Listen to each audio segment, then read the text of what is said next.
What's the Not Your Finest Hour podcast? What is that all? I mean, I've heard stories. Not Our Finest Hour podcast. I'll have to check out one of these days when I get a minute to listen to it. I've been told it's not for everyone. Just the general reviews I hear on it. It has been getting really good reviews. And I've never personally listened to it, but I have heard it's not for everyone. I listened to the Not Our Finest Hour podcast. Just great podcast. I've really enjoyed that. I'm not endorsing anything. But what Caleb told me, he said, don't endorse anything unless you listen to it first. I do once in a while listen in, and it's a lot of fun. But I do got to be careful. It is not for everyone. Caleb Allman is always dropping nugs that it's one of the most value-added shows out there. Of course, through all the Not Our Finest Hour, you guys poking fun at so much different stuff is absolutely killer. I don't feel any oppression tonight. In fact, I feel very free. The Not Our Finest Hour podcast. Thanks for being here. I'm Interlock Ian, and I wouldn't fucking miss the Not Our Finest Hour podcast for nothing. Welcome to the beginning of the podcast where I'm wearing the same hat that Mike always wears, and I'm going to base my responses on what Mike would say. So at the end of the podcast, I'll talk again. Bye.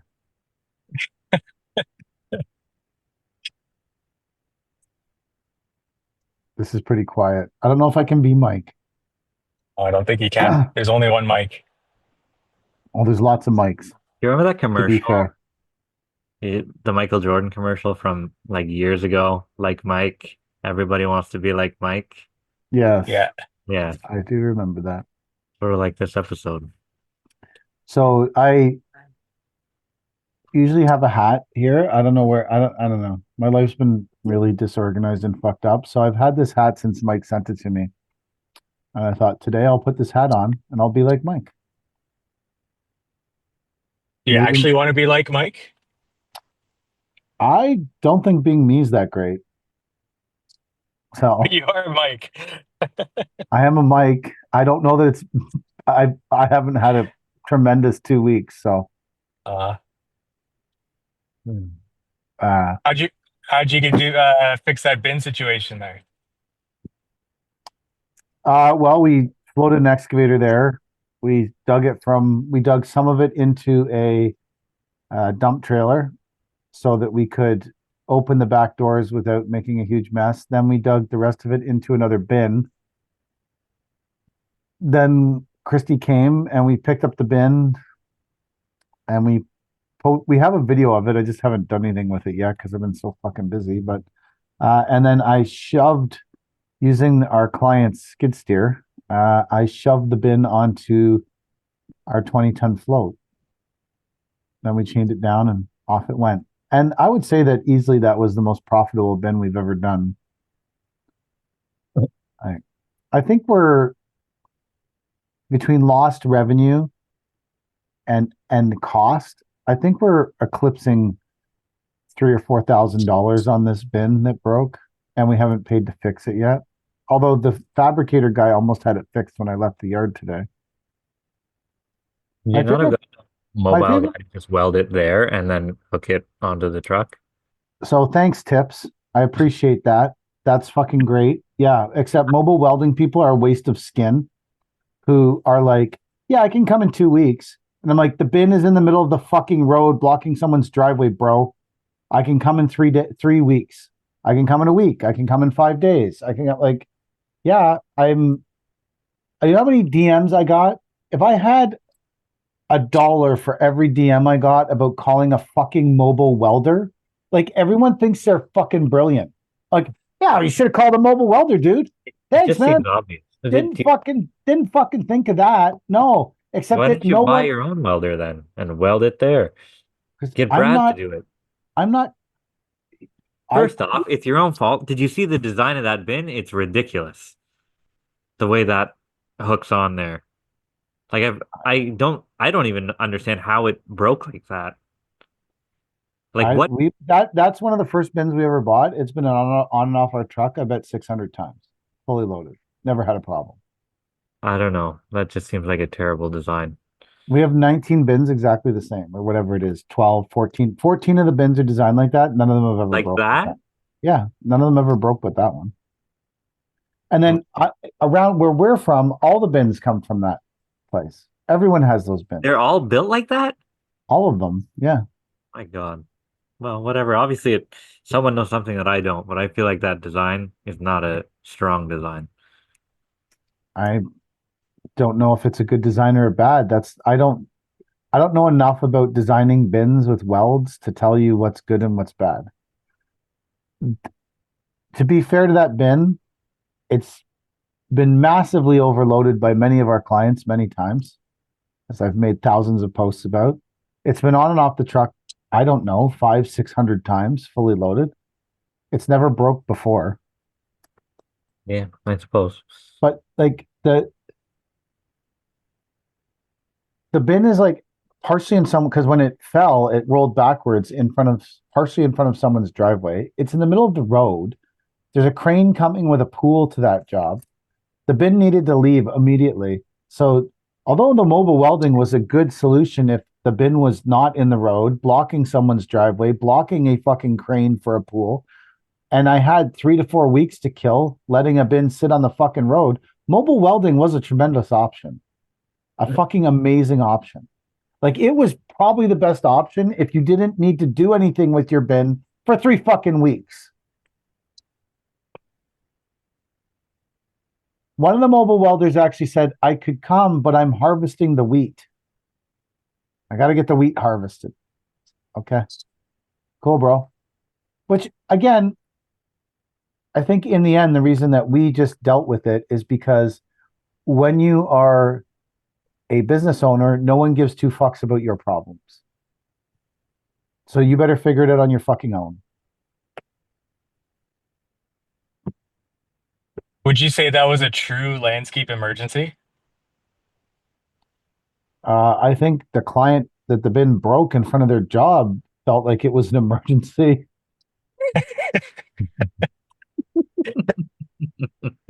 I think they felt like the bin needed to leave so they could fucking get their crane in. And I didn't want the bin sitting there for a long time either because it's fucking embarrassing.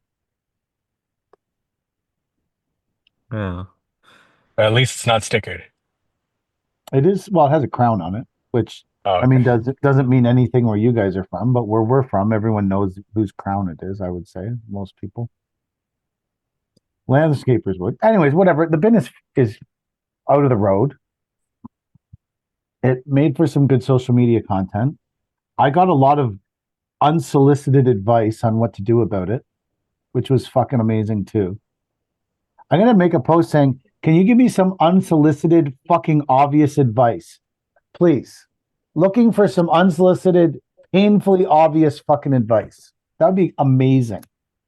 That'd be fucking great. I think you're just lashing out now. No. yeah, this doesn't sound like Mike. No. Mike wouldn't. Yeah. No. You should have asked Leanscapers AI what you should have done. This is another. So I have a headset that was in the dead bin truck that's now been towed back to our yard and is in our yard. So I got my headset out of the bin truck and put it in the new bin truck. And you used to just tap the side of the headset and it would answer. And you would start talking to people. But now you tap the side of the headset and it doesn't answer anymore. And then I tried holding the headset to see if I just wasn't holding it long enough or something. But then now my phone launches into some AI search of whoever is calling. Mm. And I'm like, you know what, AI? I don't need to know every single thing about Christy Barton every time she fucking calls me that you can look up on the internet, because it does that and it hangs up on the person that's fucking calling. I'm like, who made up this option on my iPhone? Who the fuck was sitting in an office and said, you know what? Whenever the phone rings, we need to have an option where the phone does a crazy AI search on the person calling and hangs up on them. You know, it was better when the phone just answered and you could speak to the fucking person on the other line that has nothing to do with fucking AI. I don't even know how to make it happen or why it's happening. And it's probably only happening to me. So if someone can give me some unsolicited advice on how to not make that happen with my fucking iPhone, I would appreciate it. Have you tried a mobile welder? No. That'd be a good idea, though. That'd be a fucking great idea. So obviously you've had about a week.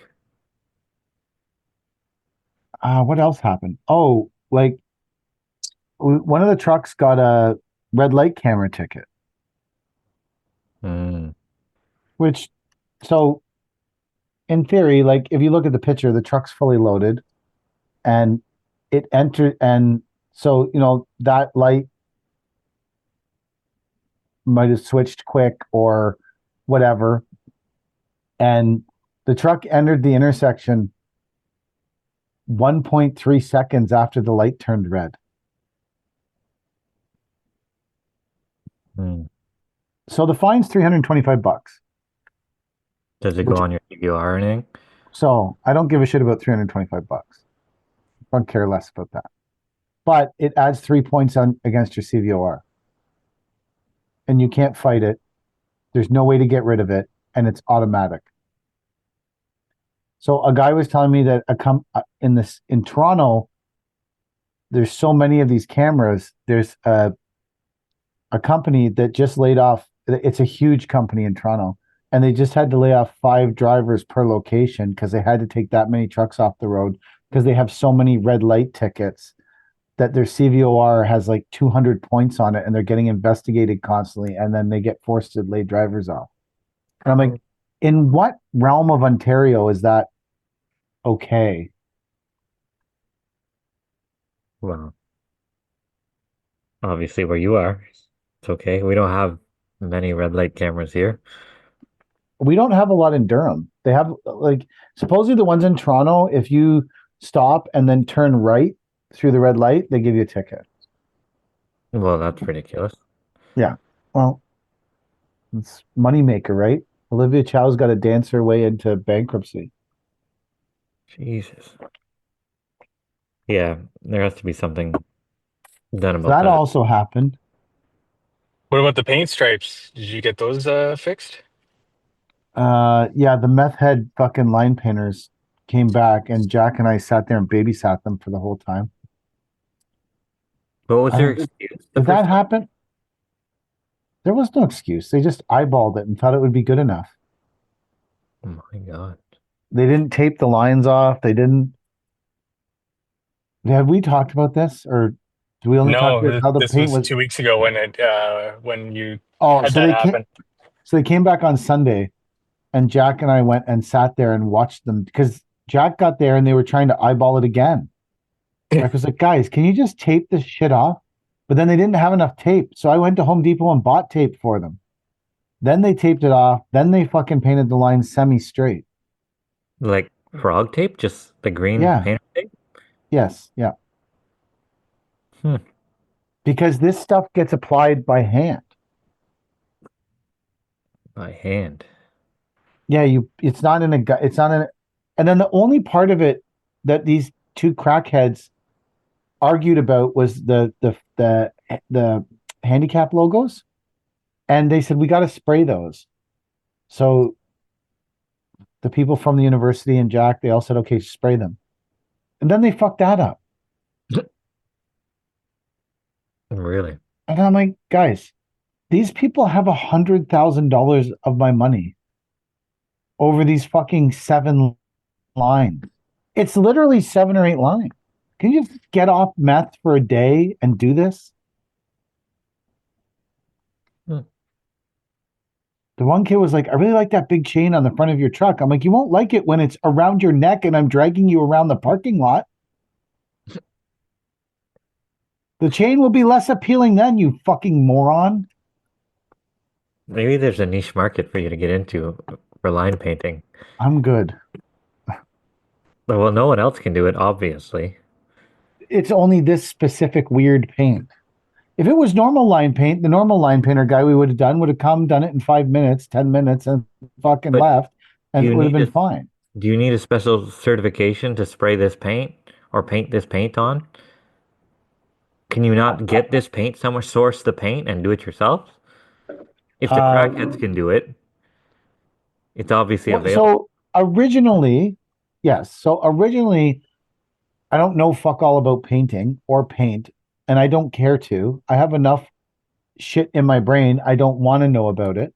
So we hired people we deemed professional people. But you're right. In the end, after watching these fucking morons do this, we should have just bought this weird shit and done it ourselves because I Yeah. don't think we could have fucked it up more than they did. That's always been my scariest thing about general contracting or contracting people under my business, right? Because if they fuck it up, I have to fix it somehow. So I got to learn to do what they do. Like last week we finished a landscape job and they have tile on their step, like exterior tile, right? I'm like, that looks like a mess. And they're like, can you overlay this? I'm like, yeah, I could, but they wanted a modern overlay. I'm like, it's no matter how hard I grind this, like you're gonna see the imperfections. I don't think modern overlays look good ever, right? Like I think you can always tell that it's a band-aid. So I'm like, how about this? There's this rubber trowel on shit, whatever. Know a guy who does a nice job. So now he's coming to chip off the tile and put on this rubberized coating for the step or something like that. If he fucks it up, I'm gonna have to learn how to do this. I'm gonna have to fix it because I can't put an overlay on it. I already sold them out of it. So same sort of thing. If I with the line painting, if these guys fuck it up, I better learn how to line paint. If in retrospect, if we had to do this, because on top of that, this is without exaggeration, like 8 lines, maybe 10, 12 lines. It's not a lot.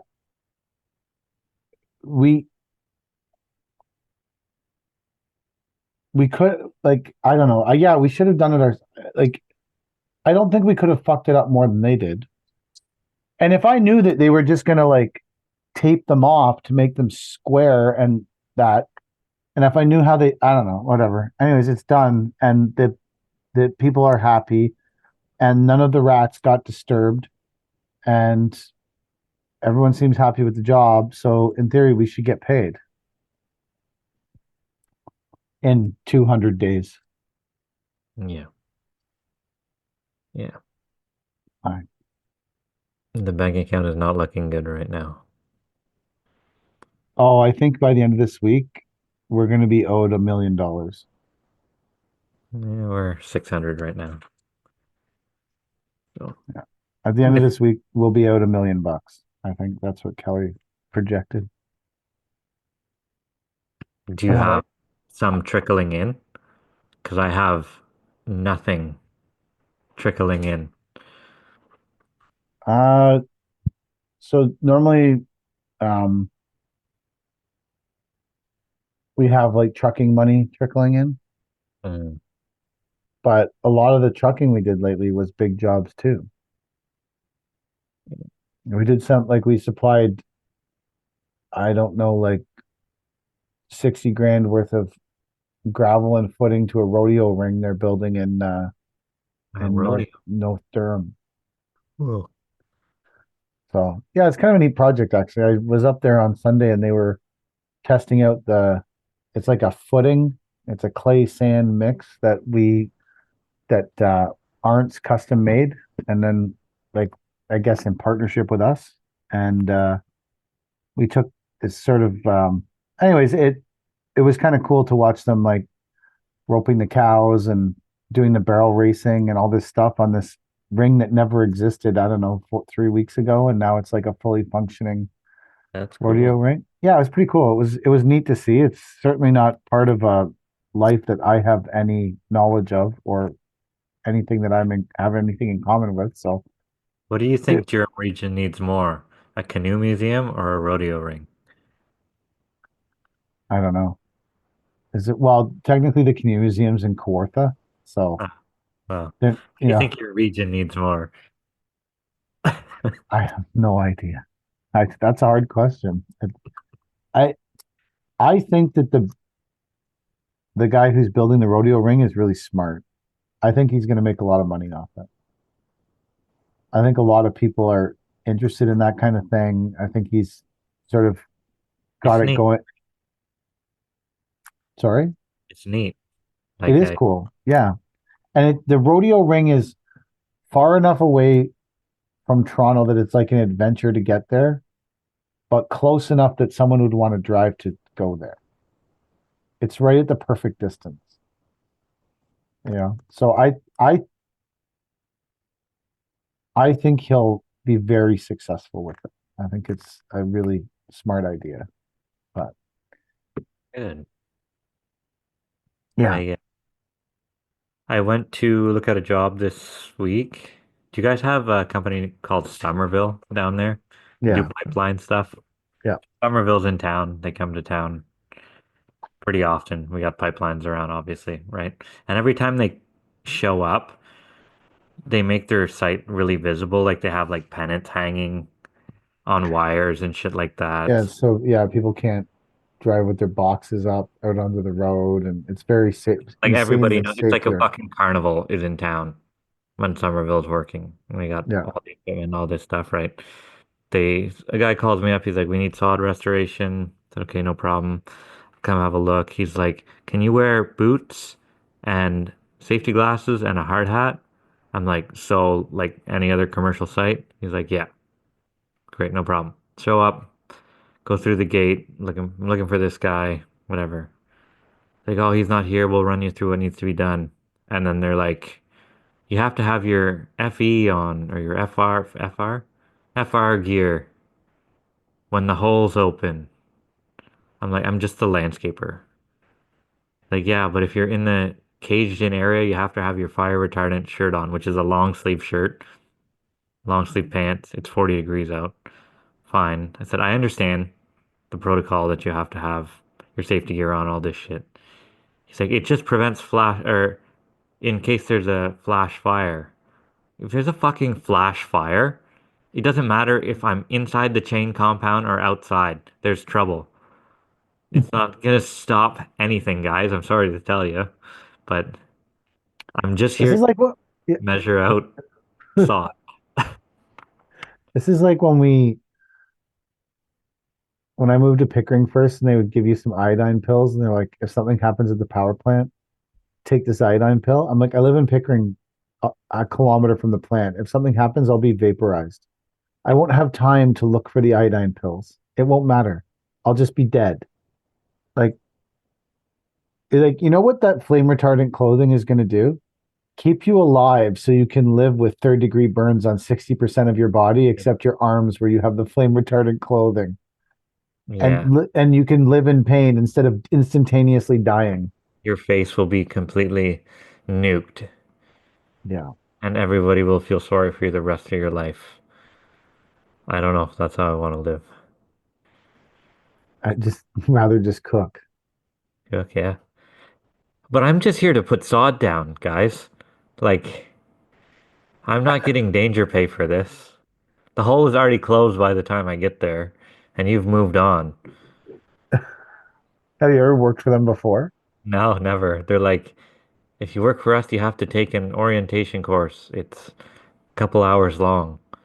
You and all your guys. Like, we have to sit down and listen to a course." Oh, we do that all the time. The guys did it today. Really? I've never, like, and I've worked for some big construction companies. You've never had to do a safety orientation? Well, no, just like, "Oh, this is the muster point, and these are the job hazards for the day, and here's your point of contact," but never like a, Oh, let's, I think every general we work for, we have to go and sit down for 45 minutes and do a course and I a, love being from Cornwall. We don't have that stuff. a full introduction. And No, we yeah, don't have that. No. But yeah, well, this would be the first time. So, whatever. We'll bill it in. Bill it in. Add it to the unit rate. we do that. We do those kind of things all the time. Really? The guys are doing it today. Hmm. So we're doing two fire halls, fire hall 1115 in Mississauga, and we're doing fire hall 1114 in Mississauga, both for the same general contractor. So at 1115, the guys have, when they got to 1115, and they've been in and out of there a few times, they had to do a full orientation, right? Today we went to 1114 now we have been there before, but we haven't been there for 5 or 6 months. So we went to 1114. They had to do a reorientation. It's the same fucking general at a fire hall that's 10 kilometers from each other, not even 5 kilometers from each other, doing the same orientation. And now they give you a little hard hat sticker with a QR code on it. Oh, ew. So people can QR your hard hat. Huh. Great. Yeah, it's fucking awesome. Exactly what we need. Yeah. More red And tape. that general has, oh, here's something that happened to me in the last 2 weeks.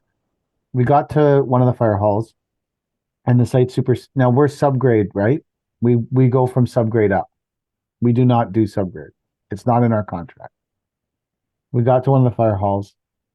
The guy says, "Oh, we want to do the concrete work." I said, "Okay, well, like someone's got to dig out all the dirt because it's in the way. Like you need to excavate 12 inches of dirt for this entire concrete area. Then we need to add the A gravel, and then we need to pour the concrete." Well, can you dig it out?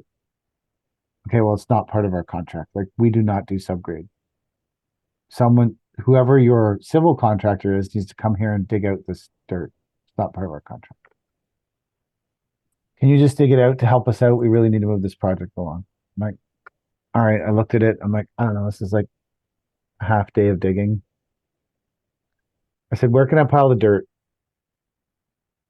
Because I'm not like, none of this is anything to do with me. But I said, fuck it, whatever. I'm here. You're not ready for us, even though you called us for weeks and weeks and weeks and begged us to come. You're not ready for what we need to do. So where can we pile dirt? I said, I'll pile it over here in the parking lot. Okay, great. So we dug out all the dirt, piled it in the parking lot, put the gravel in, got ready for concrete. Jack gets a volatile phone call from not the site super, but like a project manager on a higher level. If you guys don't get this dirt out of this parking lot, I'm going to start a daily back charge against you for having the dirt in the parking lot. So Jack says, whoa, whoa, whoa, whoa. It's not our dirt. We don't do subgrade. We dug the dirt out as a favor at our own cost to get the project moving forward. We piled the dirt in the parking lot. It's got nothing to do with us. We literally were just doing this to try and move your project forward because your project is so far behind. And the stakeholders at the city are fucking freaking out. So we're just trying to help. So this lady screamed at Jack some more and then went through the 4,000 page contract, because you know what these things are like, Chad, and found a single line buried on page 347, paragraph 2, subsection 8, triple subsection 17 that said, any debris created by contractor must be removed by contractor. So I would have put the dirt back in the fucking hole it came from. Well, now the concrete's poured there and the gravel's there. And so I said, you know what? Fair enough. She's right. We signed a contract that says dirt created by contractor, or debris, not dirt, debris created by contractor must be removed by contractor. So I said, fine, fuck it. On Saturday, I went and removed 2 bins full of dirt myself, because I was like, you know what, man, we're in the dirt moving business, so I don't need to go to war with these people. But then they asked us for our construction schedule, and we made it clear that we are no longer digging any subgrade on any jobs. So now their construction schedule is all chaos again, because we're not going to do the free work. So we went, when we were at the other fire hall today, and the super who was there, I said, listen, bro, none of this is on subgrade. This is all fucked. Whatever happened with your civil contractor, I don't know, but it's a mess. I said, I'm a decent person. We do a lot of work for you guys. I said, but we just got burned at the other place. Told him the story. He was like, holy fuck. I said, so I have no interest, as much as I'd like to help you, because you're a nice guy, and I just need these projects to get done because they're fucking up my schedule because we were supposed to be there like last year. Like, but I can't. So he actually said, okay, I have a disposal budget that's for garbage, but he's like, I will help you guys. Charge me a fair rate. I'll pay you to get rid of the dirt. I said, perfect. And then you said you're going to bury those last 2 loads from the other site in the cost of this. Well, I didn't say that, but Shit. But there's a you lot of, should. there's like a shit ton of extras that are going to happen. So I was like, I'll just like, but if they had come to us, if the lady had called up Jack and said, we're really fucked here. Can you guys remove this dirt and just help us out? We'd really appreciate it. I would have said, cool. It's a couple bins full of dirt. It's not the end of the world. This is probably $500,000 contract. It's a couple bins of dirt. I can help you out with this. Not a big deal. Whatever. I'm sure there'll be some extras where we can work back some of the cost of this dirt. I'm not upset. I'm not worried about it. No problem. I would have helped out. But when you like fuck with us and jam us, that irritates me. Now I'm going to make it as difficult as possible on you. All you had to say was, can you please remove the dirt? I would have said, fuck, yeah, no problem. We'll get rid of the dirt for you. Not a big deal. Happy to help. Maybe you can think about us when you're getting your next contract. Wouldn't have bothered me. But when you jam it to us and make it into this like fucking war about the contract, subsection 17, parlay this, fucking whatever that, fucking look at this one, like that pisses me off. All you had to do was be nice. Hey, can you move this dirt for us? We're really fucked here. We could really use this help.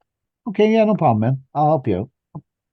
Would you say these problems only happen once someone is behind a computer screen?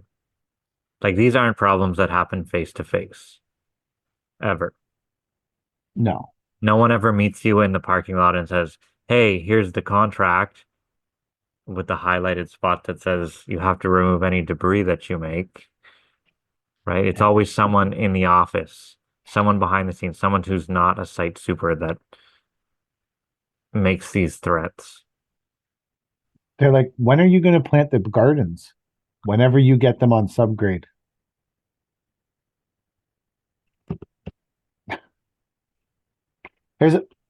So on another job we've been doing, we had to excavate shit tons of extra fill that had nothing to do with us.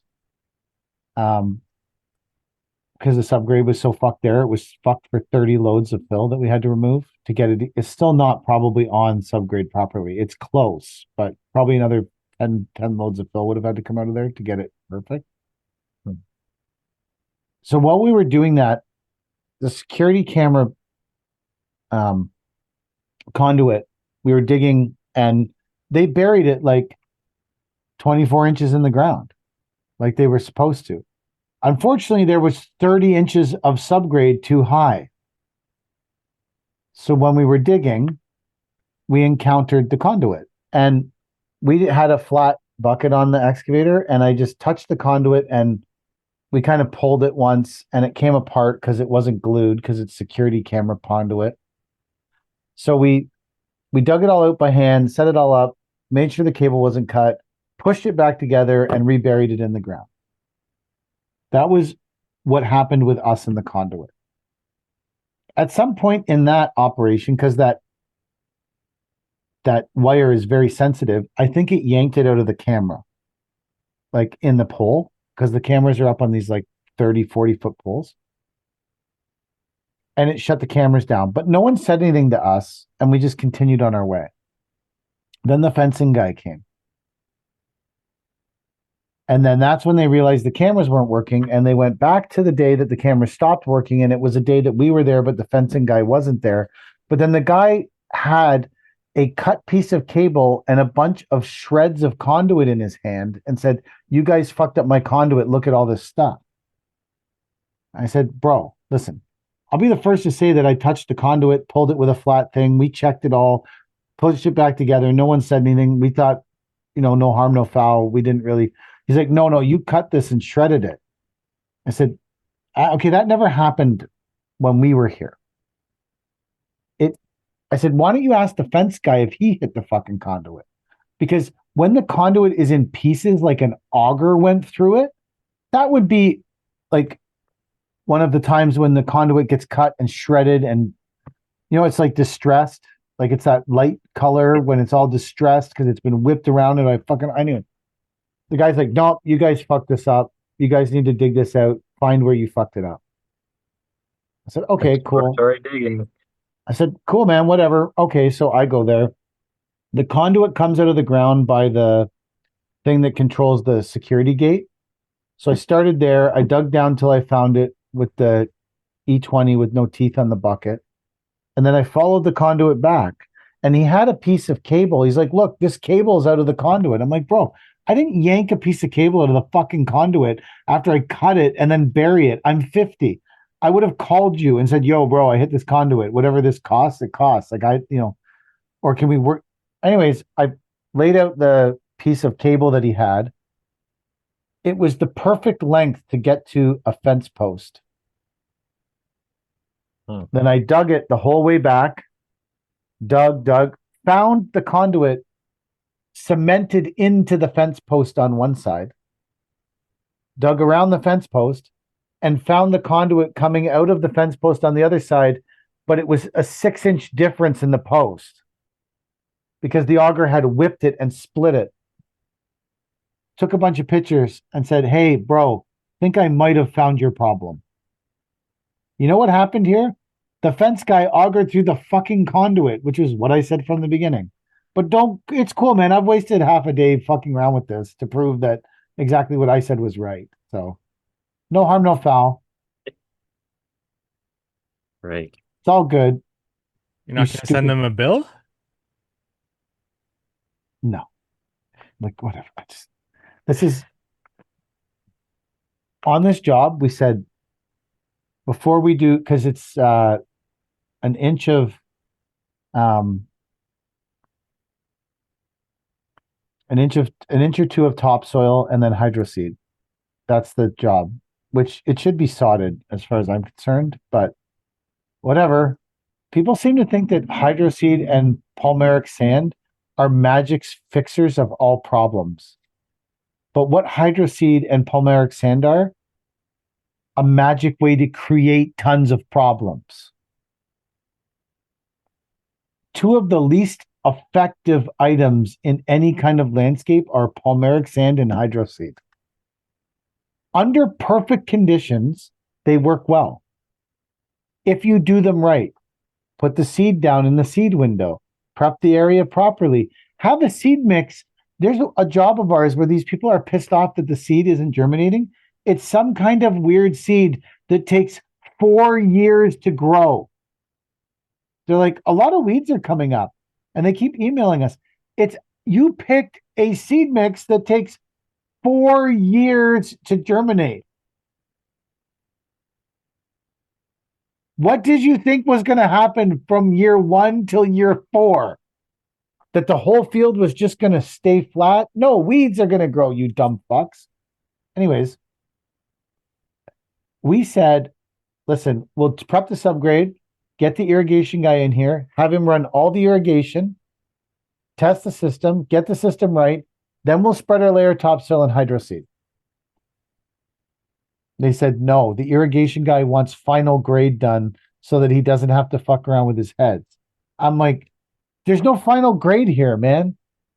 There's 2 inches of an inch and a half of soil. Just fucking put in all the irrigation heads. The guy did not do it. He came and did it. So now they're saying, oh, it's wet everywhere and the water's leaking onto the sidewalk and the sidewalk's muddy. The sidewalk's muddy because we hydroseed, and then the irrigation guy is still fucking with the heads and he's chomping through all the hydroseed and then walking up and down the sidewalk with muddy boots. Well, you guys got to clean the sidewalk. Why? How is this our responsibility? It's the fucking irrigation dude that you hired. Anyways, again, another annoying project that is now coming. It is completed, except there's hydro seed on the fence. Oh, we've had that before. Clean the I said, fucking fence. Entire fence. I said, we are happy to go and clean the fence because the irrigation guy has also been running the irrigation on this thing because I don't know why 24 hours a day. Yikes. This is before the hydro seed went down. 24 hours a day, irrigation's on different zones. Like He's watering the dirt. he was watering the dirt. He watered the dirt so much there was water lying everywhere. So the hydro seed guy said, "Yeah, I can't spray this until this water's gone." We sprayed some pretty wet stuff before. Yeah. I That got a quote happened. for a new hydro seeder today. Oh yeah. Yeah. Why? What's wrong with the old hydro seeder? Nothing. But the new one's bigger. And I have no water tank right now, so I'm like, maybe I could use that hydro seeder to water my sod. Mm. Then I'm like, then I'm gonna tie up my bin truck. And one bin truck is not enough bin trucks for natural design. I said that from the I know, start. but I can't afford 2 bin trucks. I have a dead bin truck if you want to put a motor in it. It won't fit my bins, and then I'm no further ahead. You don't think your bins will go on a multi-lift hook? I don't know. I don't know if the rails are different or something. They could be, absolutely. I don't know. There's no way you could make interchangeable bins that could go on multiple trucks. Fuck that. That's too Well, easy. our bins, so a guy I do business with, he bought bins for our truck, but they can also go on a cable roll. Mm, So it can do both. Like if our truck's dead or whatever, a cable truck can hoist them up. So, I- nice. yeah, I don't know what's involved in that, but I told you one bin truck wasn't enough bin trucks. I know, but I'm also I feel so validated right now. I never said you weren't right, but I I'm also not, I'm don't not saying you. I'm not saying you ever. $100,000 to spend on bin trucks. I didn't. I understand that you didn't. You never protested or disagreed with me. I just feel validated within myself, not Yeah. because of something you said. Hmm. Like I'm just like, yeah, one bin truck is not enough bin trucks. Our bin trucks have been like super slow this year. We Hmm. just like, and now for the last 2 weeks, we haven't. I'm like actually debating: do we need to buy more bins? Hmm. Think things are turning around? In the bin world, for us, things are turning around. But that's causing a lot of chaos for me because Cody had a good handle on the bin trucking this year because it's just been so fucking slow. So one bin truck was enough for her to like she was getting her hours, she was handling all the business, the clients were happy, everything was going well, and then all of a sudden it blew up and went crazy. But now I'm spending a bunch of time in the bin truck. But I don't want to hire a driver because I'm worried if we hire a driver, then the bin business will go back to the way it was.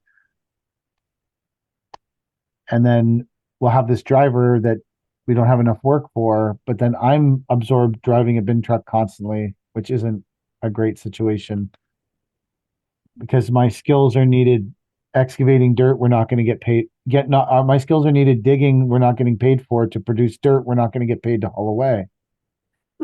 So, or my skills are needed digging dirt out of bins that break in the fucking road. You know what? This is the first time all year where I feel like we've consistently had 2 fully functioning bin trucks. Hmm. And then quickly the bins started breaking. It's no longer the trucks. It's The, the the bin. trucks are not the fucking problems. The bins are.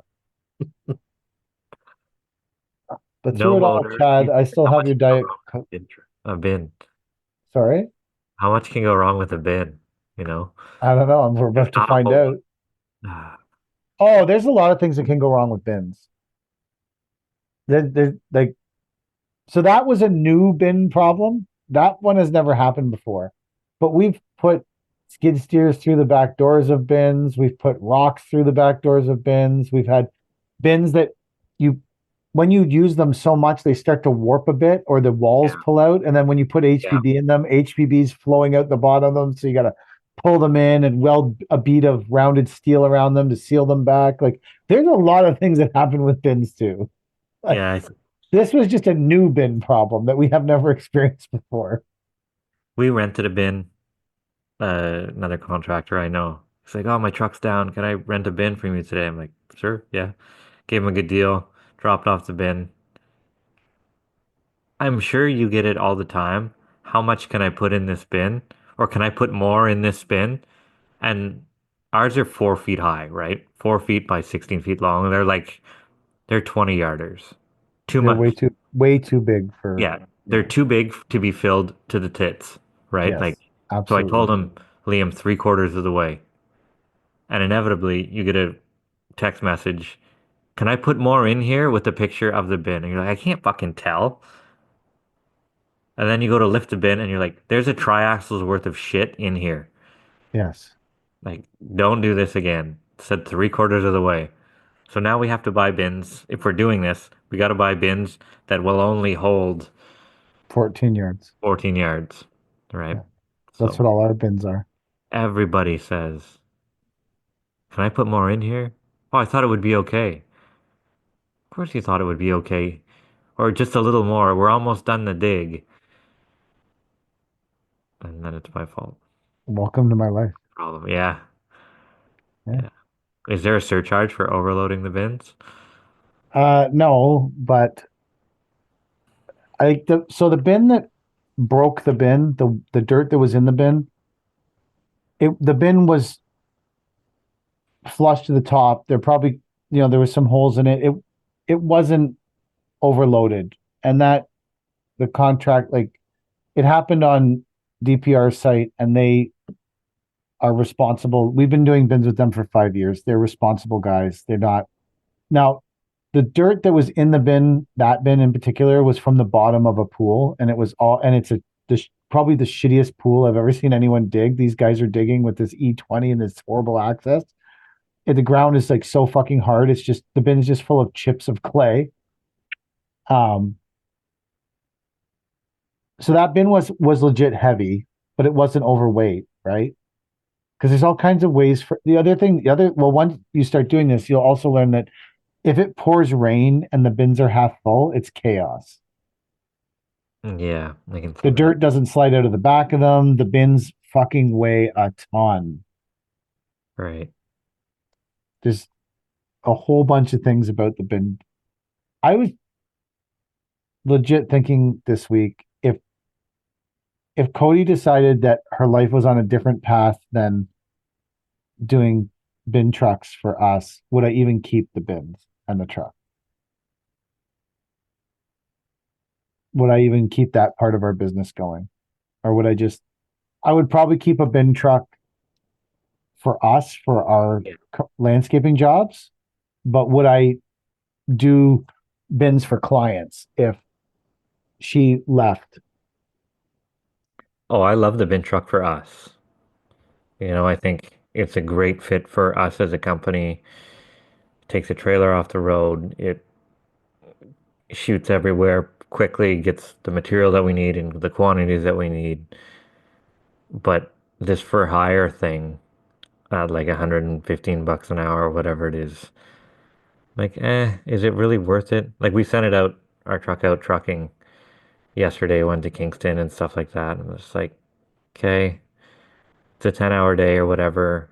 And so you're bankrolling 1,200 bucks or whatever, right? Like by the time you pay fuel and the guy and everything, it's like, really, the truck maybe made $200 and it hauled ass all day. Like we could have made more money with it at home doing other shit.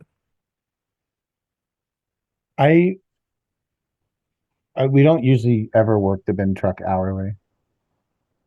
No, in this case, it was just a dump truck, right? It was just a 14-ton dump truck. So, Yeah, we don't. I the bins the bin trucks sometimes will go do deliveries for Arns. But other than that, I don't know that we've ever really used them hour. I guess they would if we float equipment with them for clients, then they go out hourly for that. Yeah, same sort Like of idea. that's an hourly gig. But we don't we wouldn't the only reason I wouldn't I guess they do work hourly when we do snow. Yeah. But I don't know if I would put them out hourly as a dump truck because I worry that the hydraulic system on them isn't designed to be like repetitively dumping over and over. I guess it would depend what they were doing. Well, we were just hauling mulch and shit, mulch and river Oh, stuff like that. Nothing, not like fill loads and stuff. yeah. But for us, it's a great truck. Like to have a hook lift, I think every medium-sized landscape company should have one. They're just so versatile. Yeah. We ours hardly ever work for us, so I was happy though that we had enough stuff to actively deal with the broken bin on the road. And I know I should have called a mobile welder. Um, but I was happy that um we borrowed an excavator off the Brooklyn group, but we picked it up, we floated it. I floated it with my pickup truck. The guy showed up with the dump trailer to get the first load out, the first 4 or 5 yards out of the bin. Then Cody showed up, put the bin down. We shoveled all that out of the bin. Then Christy brought her truck with the 20-ton float, and we pushed the bin up on with DPR skid steer. But I was like, at least we had the ability to actively deal with the problem.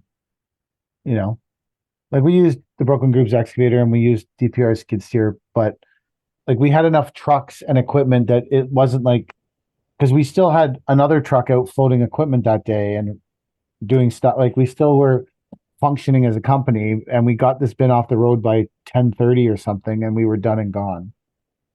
It wasn't like the end of I know there was a time at our company when if that had happened to a bin, it would have been like the end of the fucking world. Like I don't know what to do. I guess we'll wait for the mobile welder for 3 weeks. Yeah. Yeah. But at least we're big enough now and we have enough of our own stuff that we could somewhat independently sort this problem out within hour like minus sleep, but from when it happened at 4:30 in the afternoon or whatever it was, the bin was gone by 10:30 in the morning the next day. And it was in our yard getting repaired. So I think about like 6 years ago when we started the company, or well, when we bought the first bin truck, which was year 2, I think. I think about like what would have happened if that had happened then. The chaos that would have ensued. You would have found a way. It just would have been more painful. Yes. You would Yeah. have had to I pay people and stuff, right? Like or doing wait it for the yourself. mobile welder. Yeah. Yeah.